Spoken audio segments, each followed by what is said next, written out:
नमस्कार दोस्तों, सार्थक भाषा यूट्यूब चैनल में आपका हार्दिक स्वागत है। मैं डॉक्टर पूजा लेकर आई हूँ एक नया विषय। आज का विषय है हिंदी युवक भारती, पार्ट 1 नवनिर्माण। इसके कवि हैं त्रिलोचन जी। इस वीडियो में हम स्पष्टीकरण एवं स्वाध्याय के साथ सीखेंगे। जाने चतुष्पदी की विशेषताएं। आखिर चतुष्पदी होता क्या है? नवनिर्माण। सबसे पहले देखेंगे त्रिलोचन जी का कवि परिचय। त्रिलोचन जी का जन्म 20 अगस्त 1917 को उत्तर प्रदेश के सुल्तानपुर जिले के कटघरा चिरानी पट्टी में हुआ। आपका वास्तविक नाम वासुदेव सिंह है। आप हिंदी के अतिरिक्त अरबी और फारसी भाषाओं के निष्णात ज्ञाता माने जाते हैं। पत्रकारिता के क्षेत्र में भी आप सक्रिय रहे। आपने काव्य क्षेत्र में प्रयोगधर्मिता का समर्थन किया और नव सृजन करने वालों के प्रेरणा स्रोत बने। आपका साहित्य भारत के ग्राम समाज के उस वर्ग को संबोधित करता है जो वर्षों से दबा कुचला हुआ है। आपकी साहित्यिक भाषा लोक भाषा से अनुप्राणित है। सहज, सरल और मुहावरों से परिपूर्ण भाषा आपके साहित्य को लोकमानस तक पहुंचाकर जीवंतता भी प्रदान करती है। आपका निधन 2007 में हुआ। प्रमुख कृतियाँ: धरती, दिगंत, गुलाब और बुलबुल, उस जनपद का कवि हूँ, सबका अपना आकाश कवि संग्रह, देशकाल कहानी संग्रह, दैनंदिनी डायरी आदि। अब देखते हैं विधा। चतुष्पदी 4 चरणों वाला छंद होता है। यह चौपाई की तरह होता है। इसमें 4 चरण होते हैं। इसके प्रथम, द्वितीय और चतुर्थ चरण में तुकबंदी होती है। भाव और विचार की दृष्टि से प्रत्येक चतुष्पदी अपने आप में पूर्ण होती है। पाठ परिचय देखते हैं। प्रस्तुत चतुष्पदियों में कवि का आशावाद दृष्टिकोण या दृष्टिगोचर होता है। वर्तमान समय में सामान्य मनुष्य के लिए संघर्ष करना अनिवार्य हो गया है। कवि मनुष्य को संघर्ष करने और अंधेरा दूर करने की प्रेरणा देते हैं।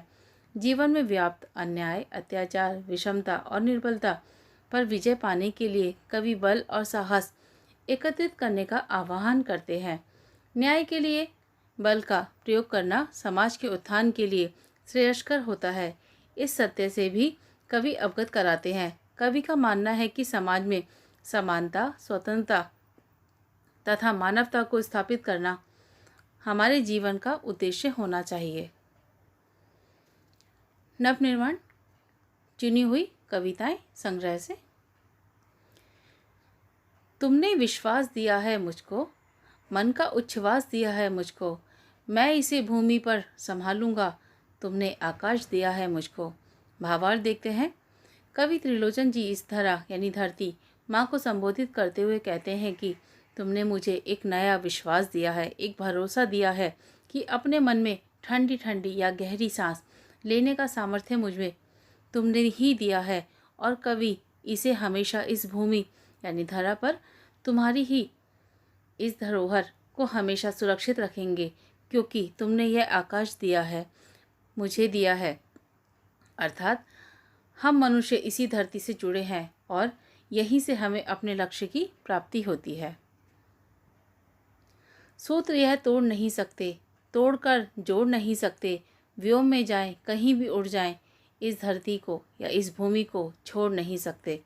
यहाँ कवि कह रहे हैं सूत्र यानी धागा या डोरी, इसमें हम सब बंधे हैं, इसे हम इतनी आसानी से तोड़ नहीं सकते। अब वह चाहे एक दूसरे से प्रेम का हो या आपसी रिश्ते का या एकता का, जब चाहे उसे तोड़ा नहीं जा सकता। और अगर एक बार टूट गया तो कितना भी उपाय करो इसे पुनः या फिर जोड़ा नहीं जा सकता। अर्थात कोई भी फैसला लेने से पहले कई बार विचार करें। व्योम यानी आकाश, अंबर, गगन, अनंत आसमान, इस खुले आसमान में कहीं भी चले जाओ और दुनिया के किसी भी कोने में कितनी ही ऊंचाई उड़ान भर लेना, परंतु लौटकर भूमि पर ही आना है। भूमि अर्थात धरती, पृथ्वी, वसुंधरा, जमीन, भूतल, वसुधा, ये सभी भूमि के पर्यायवाची हैं, पर ही आना रहे होगा। हम इस मातृभूमि को छोड़कर नहीं जा सकते। लाख प्रयत्न करके भी हम धरती से अपना नाता तोड़ नहीं सकते। सत्य है राह में अंधेरा है, रोक देने के लिए घेरा है, काम भी और तुम करोगे क्या, बढ़ चलो सामने अंधेरा है। अब देखते हैं भावार्थ। कवि ये कहते हैं कि यह सत्य है, यह यथार्थ है कि जब तुम आगे की तरफ चलोगे या बढ़ोगे तो राह यानी पथ या रास्ते में तुम्हें अंधकार ही मिलेगा, क्योंकि सफलता आसानी से नहीं मिलती। तुम्हें रोकने के लिए घिराव होगा। इतनी आसानी से तुम अपने मार्ग पर नहीं पहुंच सकते हो। कार्य भी हैं तुम्हारे पास, लेकिन तुम कर भी क्या सकते हो। हाथ पर हाथ धरने से अच्छा होगा कि आगे की तरफ अपने कदम बढ़ाओ। भले ही सामने अंधकार क्यों ना हो, उसे निडरता से पार करने का प्रयास करो। तुम्हारी निडरता और बेखौफ होने से सफलता तुम्हारे पास होगी। बल नहीं होता सताने के लिए, वह है पीड़ित को बचाने के लिए। बस मिला है तो बल बनो सबके, उठ पड़ो न्याय दिलाने के लिए। कवि कहते हैं कि अगर तुम्हें बल यानी ताकत या शक्ति प्राप्त है या तुम बलवान हो, तो वह दूसरों को सताने के लिए नहीं होता, बल्कि उस शक्ति को तुम्हें इसलिए प्रदान किया गया है ताकि किसी पीड़ित यानी सहाय व्यक्ति को बचाने, उसकी मदद करने आदि के लिए मिला है।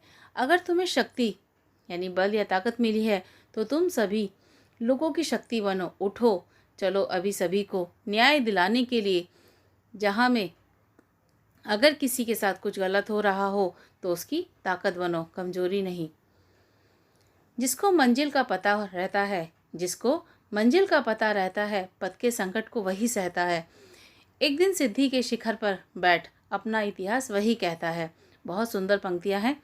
इन पंक्तियों में कवि कहना चाहते हैं कि जिस व्यक्ति या मनुष्य को अपने लक्ष्य या मंजिल का पता होता है, वही मनुष्य अपनी राह में आने वाली हर विपदाओं को सह सकता है, और जब उसे अपनी मंजिल प्राप्त हो जाती है तब वह अपनी इस सिद्धि से ऊंचाइयों के शिखर पर बैठकर अपना तजुर्बा और अपनी सफलता का इतिहास सबको बताता है कि किस प्रकार से उसने अपने लक्ष्य को प्राप्त किया।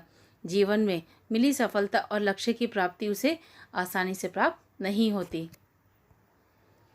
प्रीति की राह पर चले आओ, नीति की राह पर चले आओ, वह तुम्हारी ही नहीं सबकी है, गीति की राह पर चले आओ। कवि कहते हैं कि प्रेम यानी आनंद और हर्ष के मार्ग पर तुम आगे बढ़े चले आओ। नीति यानी आचार व्यवहार के मार्ग पर तुम आगे चले आओ। प्रेम और नीति का संकेत केवल तुम्हारे लिए ही नहीं, अपितु यह सभी के लिए एक समान है। गीति यानी विश्व, एक गीत यूनिवर्स की राह पर शुभ समय की शुरुआत हो चुकी है। इस मार्ग पर बढ़कर आगे चले आओ। अर्थात प्रेम और उचित निर्णय लेने की क्षमता जिस मनुष्य के पास है, उसका शुभ समय वहीं से आरंभ हो जाता है। तब व्यक्ति को उस रास्ते पर केवल बढ़ते चलना होता है। साथ निकलेंगे आज नर नारी, लेंगे कांटों का ताज नर नारी, दोनों संगी हैं और सहचर हैं, अब रचेंगे समाज नर नारी। भावार्थ देखते हैं। पति पत्नी दोनों मिलकर काम करें, वे एक दूसरे के पूरक बने, तभी घर स्वर्ग बन सकता है। कवि ने प्रगतिशील समाज के परिप्रेक्ष्य में स्त्री पुरुष दोनों समान स्तर प्रदान किया है। दोनों के एक साथ होने पर श्रम एवं संघर्ष से ही इस तुच्छ मानसिक रोगग्रस्त समाज को सुधारा एवं विकसित किया जा सकता है। त्रिलोचन की रचनाओं में कुछ ऐसे पात्र हैं जो पढ़ने पर प्रेमचंद जी की गोदान में होरी की यादों को ताज़ा करते हैं। वर्तमान बोला अतीत अच्छा था, प्राण के पथ का मीत अच्छा था, गीत मेरा भविष्य गाएगा, यूँ अतीत का भी गीत अच्छा था। यहाँ वर्तमान, भविष्य और अतीत के बारे में कहा जा रहा है, किस प्रकार से कि कौन सा समय अच्छा था, जो बीत जाता वो भी अच्छा है, जो आने वाला वो भी अच्छा है। तो देखते हैं भावार्थ।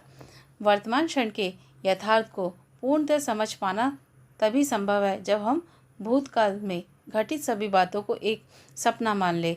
यदि अब तक घटित सभी बातों को सपना मानकर छोड़ देते हैं, तब एक खुले मन से सत्य को समझ सकते हैं। ईश्वर इस प्राण को जीवात्मा के उपयोग के लिए प्रदान करता है। कवि कहता है कि इसी जीवात्मा की राह पर जो मेरे मित्र मिले वे सभी अच्छे थे, क्योंकि उनसे बहुत कुछ सीखने को मिला। आने वाले समय में मेरी इसी जीवात्मा द्वारा मृत शरीर के गुणगान चारों ओर गाए जाएंगे, और जो समय बीत गया उसका भी स्वर काफ़ी सुंदर था। अब स्वाध्याय देखते हैं। सबसे पहले आकलन। प्रश्न 1, कृतिपूर्ण कीजिए। बल इसके लिए होता है, तो आप उत्तर लिखेंगे पीड़ित को बचाने के लिए, सबका बल बनने के लिए। प्रश्न 1 का आ, जिसे मंजिल का पता रहता है वह उत्तर है पथ के संकट को वही सहता है। और इसी का दूसरा, एक दिन सिद्धि के शिखर पर बैठ अपना इतिहास स्वयं रचता है। शब्द संपदा, निम्नलिखित शब्दों से उपसर्ग युक्त शब्द तैयार कर उनका अर्थपूर्ण वाक्य में प्रयोग कीजिए। उपसर्ग मतलब शब्द के आगे लगे हुए शब्द, जैसे नीति, नीति के आगे अनीति, अनीति के मार्ग पर चलना अनुचित है।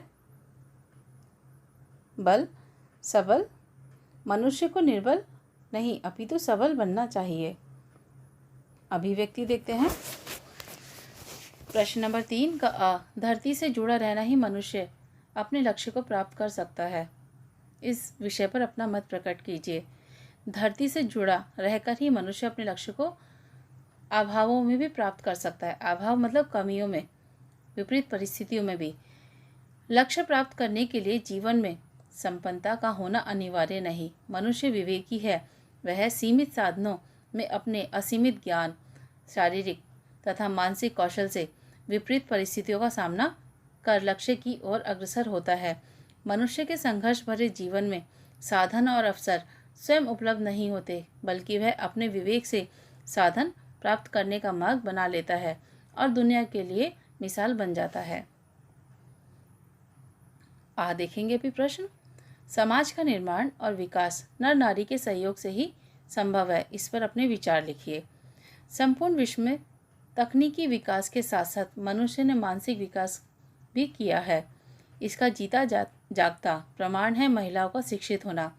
आज समाज में महिलाओं ने अपनी तालीम और विवेक से विशेष स्थान बना लिया है। इस पुरुष प्रधान समाज में महिलाएं पुरुष के साथ कंधे से कंधा मिलाकर घर और दफ्तर दोनों की जिम्मेदारियां बखूबी निभा रही है। यह कहना अतिशयोक्ति नहीं होगी कि पुरुषों से बेहतर कर दिखाने का हौसला रखती हैं, लेकिन जीवन की गाड़ी के दो पहियों की तरह है नर नारी। समाज का निर्माण, समाज का नवनिर्माण और बदलते परिवेश का पूरा श्रेय नर और नारी के आपसी सहयोग और सूझबूझ का ही परिणाम है, क्योंकि ताली एक हाथ से बजा पाना संभव नहीं है।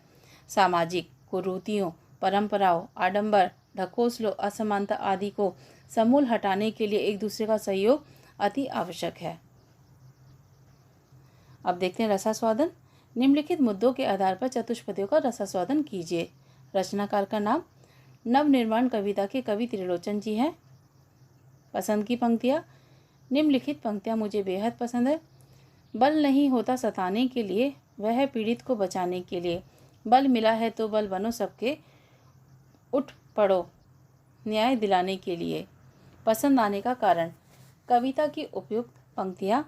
पसंद आने का कारण यह है कि यदि हमें बल प्राप्त हुआ है तो उस बल को दूसरों को सताने के लिए नहीं, बल्कि उस शक्ति को हमें इसलिए प्रदान किया गया है ताकि हम किसी पीड़ित व्यक्ति की मदद कर सकें। अगर हमें शक्ति मिली है तो हमें सभी लोगों की शक्ति बन सके। हमें अपने बल और शक्ति का सदुपयोग करने की प्रेरणा मिलती है। केंद्रीय भाव देखते हैं। कविता का केंद्रीय भाव है कि परिस्थिति चाहे जैसी भी हो, मनुष्य को संघर्ष करना जरूरी हो गया है। कविता से मनुष्य को संघर्ष करने और अंधेरा दूर करने की प्रेरणा तो ही मिलती है, साथ ही जीवन में व्याप्त अन्याय, अत्याचार, विषमता और निर्बलता पर विजय पाने के लिए बल और साहस एकत्रित करना तथा अन्याय के लिए बल का प्रयोग करने की प्रेरणा भी मिलती है। समाज के उत्थान के लिए समाज में समानता, स्वतंत्रता तथा मानवता को स्थापित करना मनुष्य जीवन का उद्देश्य होना चाहिए। साहित्य संबंधी सामान्य ज्ञान। चतुष्पदी के लक्षण लिखिए। चतुष्पदी के लक्षण। चतुष्पदी का पहला लक्षण है चार चरण वाला छंद होता है। यह चौपाई की तरह होता है। इसमें 4 चरण होते हैं।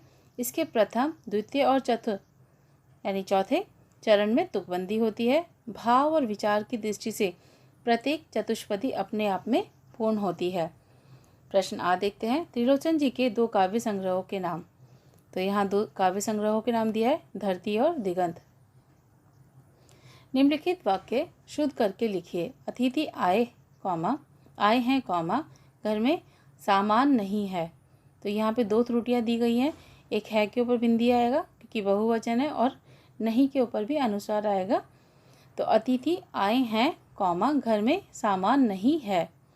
दूसरा, परंतु अज्ञान भी अपराध है। यहाँ पे अज्ञान की जो अशुद्धि दी गई है उसको दुरुस्त करके लिखना है, परंतु अज्ञान भी अपराध है। तीसरा, उसके सत्य का पराजय हो जाता है, उसका सत्य का पराजित हो जाता है। प्रेरणा और ताकत बनकर परस्पर विकास में सहभागी बने। प्रेरणा और ताकत बनकर परस्पर विकास में सहभागी बने। दिलीप अपने माँ बाप की इकलौती संतान थी। तो यहाँ पर माता पिता आएगा, माँ बाप नहीं आएगा। छठा देखते हैं, आप इस शेष लिफाफे को खोलकर पढ़ लीजिए। तो यहाँ पर शेष, आप इसकी जगह आएगा पहले शेष, आप इस लिफाफे को खोलकर पढ़ लीजिए। उसमें फूल बिछा दे, फूल नहीं होता फूल होता है, उसमें फूल बिछा दे। कहाँ खो गई है आप। तो यहाँ पे कहाँ खो गई हैं आप।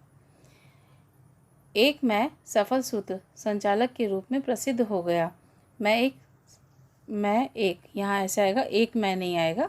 तो यहाँ इस प्रकार की त्रुटि दी गई है। अंत में दिया है, चलते चलते हमारे बीच का अंतर कम हो गया। तो यहाँ कैसे आएगा, हमारे बीच का अंतर चलते चलते कम हो गया था। तो मुझे उम्मीद है कि आपको वीडियो पसंद आया होगा। यदि आपको वीडियो पसंद आया है तो लाइक, शेयर, सब्सक्राइब जरूर कीजिए। फिर मिलते हैं अगले वीडियो में। धन्यवाद।